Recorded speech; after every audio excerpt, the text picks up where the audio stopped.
sa long drive. Yan, para matest natin. So far, malis kami ng San Jose del Monte, Bulacan. With 99% battery. Right now, it's 76%. 76%. No stopovers. No stopovers. So, medyo hindi tipid. May tipid ba sa driving o hinahataw mo naman? Hataw. Hinahataw. Kasi 111 na tayo eh. We are at 111.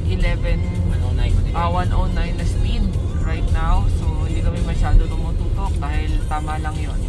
Balik na ako sa babalik na kami dito. Alis na sa overtaking lane. Ayan. So, ito yung interior.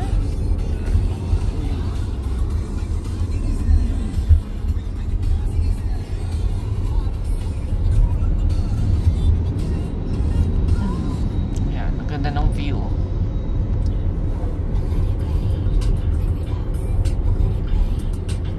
Subic. So we're going to Subic. So far, ako masasabi ko 1 month na ginagamit namin si Atto 3 at meron na siyang 1,118 kilometers or odometer. So far smooth pa rin yung takbo niya, wala akong nararamdaman na kakaiba. Feels like brand new pa rin yung dinadrive mo, pati yung amoy sa loob brand new pa rin. Smells like new car. Tsaka yung handling niya maganda pa rin. Alam mo yung parang straight out of the casa pa din. Kahit nalagpas na ng 1,000 kilometers yung mileage niya with 1 month usage. So, will I recommend this vehicle? Yes, of course. Definitely. Oo. Tsaka matipid. Matipid siya sa kahit sa kuryente na. So let's say na kuryente, kahit na naka-solar kami, pero kung wala, matipid pa rin siya. Hindi siya malakas. Mas malakas pa kumain ng kuryente ng aircon.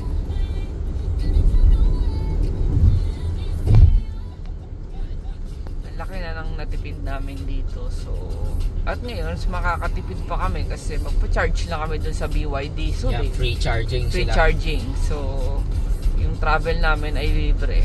Toll gate lang. Pero technically, pwede naman kaming umuwi ng pabalik ng Bulacan nang hindi magcha-charge kasi kaya pa eh. Kaya pa, oo. Kasi right now, 75% pa yung battery namin. Malapit na kami sa SCTEX. 43 minutes na lang, nasa Subic na kami. Yes. Most likely, darating kami sa Subic with 72%, ganyan to 70. Or mga 70, ganyan. Yan. So, kasi nung dineliver to sa bahay from Subic, 30% din yung nawala eh. So, yun yung assumption, 30%. So, 30% papunta, 30% pabalik. 60. May 40 pa. So, pwede pa talaga hindi mag-charge. Kaya lang, since free charging doon, why not? Tsaka hinahataw ko ngayon eh. Hindi ako nag-aad eh. Ito, hataw na drive. Unlike nung dinala from Subic to. Kasi dun, since dun to binili sa dealer sa Subic. Iniingatan nila. Hindi sila humataw dahil iniingatan nila. And that's 30% na charge ang nabawas. So ngayon, feeling namin dahil hinahataw, mas lalagpas to sa 30%. Let's see. So, We'll update you pagdating sa Subic. Pero yan, look at the view. It's so beautiful. Oh. Ayan, I don't know kung ano yung structure na yan dyan, but yeah. Ayan, so sumutas tahimik siya. So wala ka maririnig, kundi gulong lang. Yeah, gulong lang. Ayan. And then si infotainment nakakonect sa phone namin or sa phone niya. And naka Spotify na siya at naka Waze. So para diretso na. Although may navigation naman to na pwede mong gamitin. Kaya lang kasi gumagamit yun ng SIM card na pre-installed SIM card ng BYD. Kaya lang here sa Philippines, hindi siya... Walang internet plan. wala siyang internet plan. Sa ibang bansa kasi like sa Singapore, parang meron na siya kagad kasama. Tsaka sa Australia. Internet plan for the first 2 years para magagamit mo yung navigation. Yes, magagamit mo dito. Kaya lang unlike Waze, hindi mo makikita yung kung saan yung traffic. Kumbaga, it can give you navigation, yes, pero kung gusto mong gamitin yung navigation, i-hotspot mo yung phone mo. Oo, i-hotspot mo. Para kung magkaroon ng internet tong SIM card ni BYD. Oo, kasi kukunin. Yun, gagana na yung navigation nun by that time. Tsaka yung Spotify niya. Yes, oo. So, ganun din. Either i-connect mo yung Android Auto, yung phone mo through Android Auto, or mag-hotspot ka para mapagana mo yung internal. So far naka-Android Auto kami kasi wala, yun ang gusto namin eh. Yan. Ano pa ba? Yan. So may naka-dashcam naman kami. Kami lang nag-install.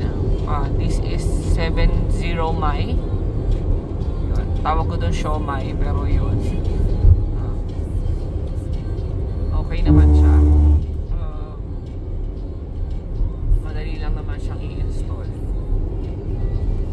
Marami pang ibang features na hindi pa rin namin nakakalkal. So medyo ano kasi siya, nangangain ng tanga. Joke. Sa aircon, malamig. Yung aircon, yun. Naka 25 degrees lang kami ngayon with yung level 2 ng blower. Level 2 blower. Pero maginaw. Yan. Pero maganda yung control ng temperature sa loob. Hindi siya yung tulad sa mga ibang cars, yung mga dati naming cars na luma noon, sa accent na parang alam mo yun, manginginig yung isang parte ng area ng katawan mo dahil tas yung isa hindi, kasi nga hindi equally distributed yung lamig sa loob. Ito equally distributed, so katuwa, diba? And then of course pwede mong utusan yung infotainment or si BYD na i-control din yung aircon mo. Pero sinet na namin kasi pwede mo rin dyan sa infotainment na isa-swipe mo lang with 3 fingers, gagana na yon. Oo nga no, ito pa lang hindi ko pa natatry sa long drive, yung mag sports mode. Try natin. Tingnan natin kung ano maganda yung sports mode. Ay, iba yung napindot kong mode, sorry. Pakiano nga, teka. Wait, paano nga ba ito palitan? Hindi ko alam. Ayan, wag mo na lang galawin dahil see, yung mga ganyan, so kasi nasa expressway tayo, wag mo na lang pakilaban. Teka lang, ako natitingin, delikado yan. Ito. Yan, naka-normal siya, yan. Normal to, yan, sport na. Naka-sport na? Natin, ang bilis nga. Yan guys, tingnan nyo yung speed, speedometer. Hindi ko nakikita yung speedometer. Ayan, 130 na tayo. Kinaganong-ganong ko lang yung accelerator niya. Pero syempre pag naka-sports mode, mas malakas siya sa baterya. So, pero for testing purposes lang naman to. Mabilis nga. Konting apa ko lang, ang lakas. Yun. Para na ako naka-sports car. Ayan tingnan nyo, konting piga lang yan. Laki ng increase ng speed. Pero yun nga, pero hindi mo nararamdaman yung ano sa loob.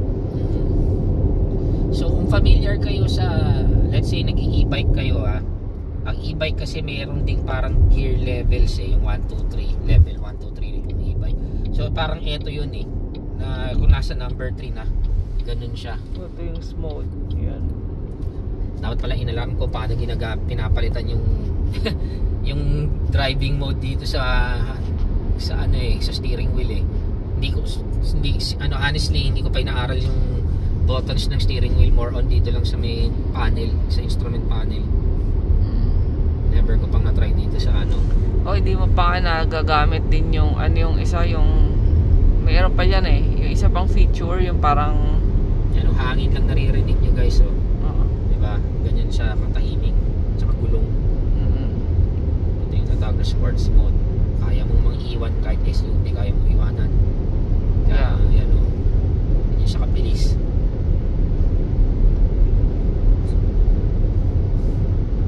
May isa pa siyang mode ano yun yung normal? Hindi yun, hindi mode pala, yung nandyan yung sa may manibela, hindi pa rin natin ginagamit, yung parang nakaset lang siya na kahit hindi ka mag-gas. Ano yun? Yung cruise control. Yung cruise control, yun. Hindi ko pa natatry din yun, pero saka na natin yan subukan. Kasi scary. Una ngayon dahil kasama kaming senior. Yes. sabi kasi nila, ang cruise control, let's say, naset mo na siya at 80, so forever kang 80 unless baguhin mo.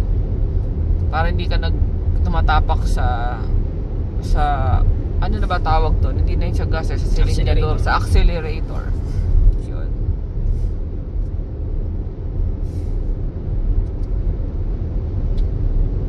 Ayun, so far, smooth. Okay naman lahat. Yun. And yun nga, ang tahimik. It's tahimik. Maganda yung ano niya, yung clay ng kanyang shocks. Hindi siya makakaldag. Ano? Hindi siya matagtag, in short. And yes, nakakatulong sa environment kasi tinan mo, wala kaming exhaust dito. So safe yung mga puno at halaman sa gilid sa exhaust. Sige, you can bring it back to eco na. Sabihin mo kung eco na ha. Yan. Yan, eco na. Okay. Yan, makikita nyo guys yung biglang ano, parang naging pigil na yung acceleration niya. Yan na siya. Pero in fairness in fairness kay BYD, kahit na naka-eco mode ka, mabilis pa rin. Wala akong ano, kaya nga ngayon ko lang na-try yung sport mode. Kasi nga content naman ako kay kay eco mode ni BYD. Mabilis pa rin siya kahit na naka-eco mode siya. Yung parang normal na car ang dinadrive mo kahit na naka-eco mode. Yung hindi niya pinipigilan yung acceleration. Kumbaga, hindi siya kasing lakas nung kanina. Yung sa sports mode, grabe eh. Konting gadong ko lang, gumaganon eh. True. Kumbaga kung sa mga ano lang, yung typical ano mo lang city driving, pasok na pasok si eco mode. Kaya na rin overtake ng eco mode eh. Kanina di ba na nasa NLEX pa tayo, nakaka-overtake ako eh kahit na eco mode lang tayo the whole time eh. True. Ngayon ito, nakabalik na ako sa eco mode. Yan kita niyo naman di ba? 115 pa rin. Hindi ko pa pinipiga yung accelerator niyan. Konti-konting apak lang ginagawa ko. Pero mabilis pa rin siya kahit naka-eco. So sa mga nagsasabi na ang electric vehicle ay baka mabagal, no, mas mabilis siya. Mas mabilis siya sa normal na ICE na cars kasi ang alam ko sa na-research ko, ang mga EVs talaga malalakas ang torque. Kaya yung acceleration nila malakas sumatak. Kaya nga di ba may mga nakikita pa nga ako sa mga videos na mga parang pinagkakarera mga EVs versus sa mga sports car. Naiiba ng EVs sa mga sports car. Number 1 na yung Yangwang ba yun? Not sure. Yangwang BYD yun eh. Under ng BYD yun. Yun yung sports car. Pero yun na yung number 1 ngayon sa napanood ko rin yun eh. Sa bilis. Kasi yung torque nga nito. Which is true kasi sa few times na din drive ko to, nakakanibago dahil konting tapak mo lang talaga sa accelerator alam mo yan, ang lakas eh. So dahan-dahan ka talaga, ingat ka talaga. Kasi pag nanibago ka baka biglang bumulusok ka. Kaya ako yun pala, ang disadvantage pa ng sport mode ka dahil nga malakas din sa battery. So right now tamo biglang naging 69% na yung battery natin kasi dahil lang sports mode yun na lumakas yung consumption ng energy. At least na-experience natin, di ba? Oo. Ayan, so okay lang na yung experience kasi nga magcha-charge naman kami sa BYD Subic. So that's free. Pagdating sa bahay, free pa rin naman kasi naka-solar kami. So either way, although kasi ngayon hindi masyado araw. Yan. So nakikihati si BYD sa namin home consumption.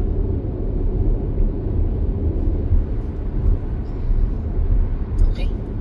So I hope you guys have fun watching this content. At sana may natutunan kayo kahit konti about BYD full EVs or a full electric vehicle. Kasi hindi namin talaga kinonsider na mag-hybrid dahil nga para sa situation namin, syempre naka-solar kami. So, mas maganda, full EVs na ang kunin namin. Tsaka wala naman kami range anxiety ni Nel ni wifey, kaya okay lang kami full EV. Yes. ni-research din naman namin yun kasi this Atto 3 is the dynamic. It has 410 kilometers. Like, come on, gaano ka, na mauubos mo yung 410 kilometers sa isang alis, diba? Same din naman yun pag kotse ka, pag nakita mong mababa na yung fuel mo, diba, magpapagas ka sa gas station. Ganun din naman dito. So, kumbaga, ang isa siguro na naiisip kong reason ng iba kaya nagkaka-reach tayo dito, baka daw konti pa yung charging stations. Actually, hindi na. Meron na ngang app dalawang app na yung nasa Philippines. Yung ePro, tsaka yung isa yung parang may plug something. Plug share. Yun. Marami na talagang charging station sa atin. Kaya kung mag-worry ka kung may matcha-chargean ka, meron. Meron. Tsaka maglalabas yung stopover? Dyan Ba't mag-stopover ba tayo? Nahihiya ko Hindi mag-CR. Ito yun, diba? Okay, mag-stopover muna kami. So, ito. ayun. Okay. Ito, madalas kayo mag-stopover dito sa area na to para mabilis lang naman Alright. Okay, see you guys. Bakit